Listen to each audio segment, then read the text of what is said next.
دوستو میں شفیق الرحمان as speech therapist کام کرتا ہوں اور ایز اے اسپیشل ایجوکیشن بھی کام کرتا ہوں. سابقہ ویڈیوز میں آپ نے بہت اچھا رسپانس دیا ہے, آپ کا بہت بہت شکریہ.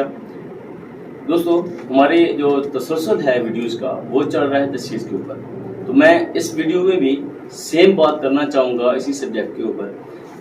بچے کی تشخیص کے دوران ہمیں چند چیزیں دیکھنا بہت ضروری ہے اور وہ میں آپ کے سامنے رکھوں گا.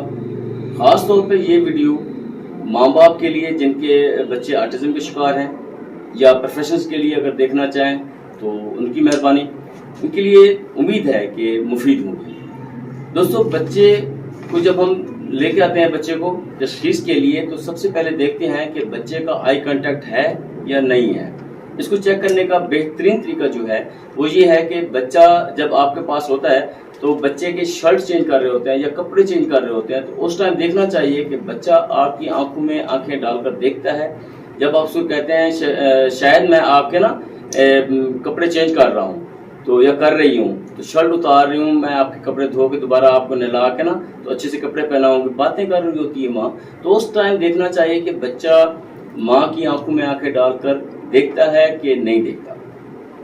دوسری بات یہ ہے کہ بچہ جب چلتا ہے تو کیا بچہ پنجوں پہ تو نہیں چل رہا, دو واق تو نہیں ہے. تیسرا, کیا دوسرے بچوں میں اس کا گھلنا ملنا بہتر ہے یا دوسرے بچوں سے اکتاہٹ محسوس کرتا ہے اور اکیلا رہنا پسند کرتا ہے. اس کے علاوہ سب سے زیادہ کہ کیا یہ بچہ شور میں حساسیت محسوس کرتا ہے یا نارمل رہتا ہے, اس کو دیکھنا ہوتا ہے. اس کے علاوہ بچہ کھانے پینے میں کیسا ہے, اس کی ڈائٹ جب اس کو کھانا دے رہے ہیں دودھ پیتا ہے یا اس طرح کی جو ایکٹیویٹی کر رہا ہوتا ہے, کیا آپ کے ساتھ یہ بچہ تعاون کرتا ہے. ان کی بچوں کی اکثر اوقات ڈائٹ ٹھیک نہیں ہوتی, ان کا کھانا پینا ٹھیک نہیں ہوتا, بس یہ بچے کو زبردستی کھلایا جاتا ہے اور اس کا پیٹ بھرا جاتا ہے, ورنہ اس طریقے سے نہیں کھانا کھا رہا ہوتا جیسے نارمل بچہ کھاتا ہے. دوستو یہ بچہ جب مارکیٹ میں جاتا ہے تو بالکل ہی رسپانس نہیں دے رہا ہوتا. اگر یہ گھر میں کھڑا ہوا ہے دروازہ بند کر کے جانے لگا ہے تو اس کو بلاتے ہیں کہ راشد دیکھو دیکھو, تو آپ کو یہ رسپانس نہیں دیتا, ایسے لگتا ہے جیسے سنا ہی نہیں ہے اس نے. تو اس کا مقصد ہے بچے میں کوئی نہ کوئی مسئلہ ہے. ایک چیز خاص طور پہ خیال کرنے والی ہے کہ آپ کا بچہ اگر 3 سال تک پہنچ گیا ہے اور بات نہیں کر پاتا, میوٹ ہے, تو لازمی ہے کہ اس کو کوئی مسئلہ ہے, تو فی الفور اس کو چیک کرانا چاہیے کہ اس کو اسپیچ لے تو نہیں ہے یا آٹزم تو نہیں ہے. یہ دونوں چیزیں مکس اپ بھی ہو رہی ہوتی ہیں. دوستو کچھ بچے بولتے ہیں میوٹ نہیں ہوتے, مگر یہ ہے کہ وہ اپنی دنیا میں رہتے ہوئے اپنی چیزوں کو گھماتے ہیں اور بولتے رہتے ہیں اپنے آپ سے, تو مثبت بات نہیں کر پاتے, جس کی وجہ سے لگتا ہے کہ ان بچوں میں آٹزم کے کوئی نہ کوئی سمٹمز پائے جا رہے ہیں. پوری دنیا میں کام ہو رہا ہے اس کے اوپر اور پوری دنیا اس ٹائم تشخیص کرنے کی کوشش کر رہی ہے کہ یہ بچے کیوں پیدا ہو رہے ہیں اس طرح کے عادتوں کے ساتھ یا اس ڈس آرڈر کے ساتھ. تو بیسیکلی سب سے پہلے کہا گیا تھا کہ یہ بچے ڈس اینٹینا کے جو ویوز ہیں اس کی وجہ سے ہے, یہ 90s کی بات ہے. اس کے بعد پتہ لگا کہ ان بچوں میں اس کے علاوہ جو ماں کے پیٹ میں جب ہوتا ہے تو ماں کی خاص ٹینشن کی وجہ سے یہ بچے پیدا ہوتے ہیں. یہ بھی تقریباً نیگلیشن ہو گئی ہے اور اس کو غلط ثابت کیا جا سکتا ہے.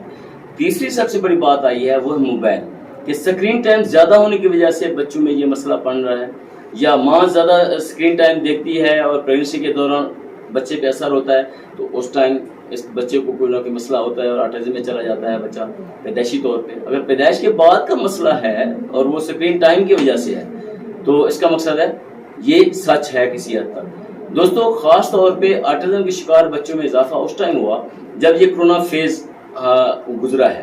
اس میں بچوں کو موبائل زیادہ دیا گیا, ماں باپ اپنے کام پہ لگے ہوتے تھے, باپ اپنے موبائل پہ, ماں اپنے موبائل پہ, اور بچے کو موبائل دے دیا جاتا تھا کہ ہمارا سر نہ کھائے, کم از کم کچھ نہ کچھ دیر موبائل دیکھتا رہے, باہر جانے کی اجازت ہوتی نہیں تھی. تو اس وجہ سے بھی اس نقصان جو میں ہوا ہے کرونا میں, سب سے بڑا نقصان بچوں کو ہوا ہے کہ ان کو آٹزم کا ڈس آرڈر شروع ہو گیا ہے. یہ بچے اس کارٹون کی دنیا میں چلے گئے ہیں.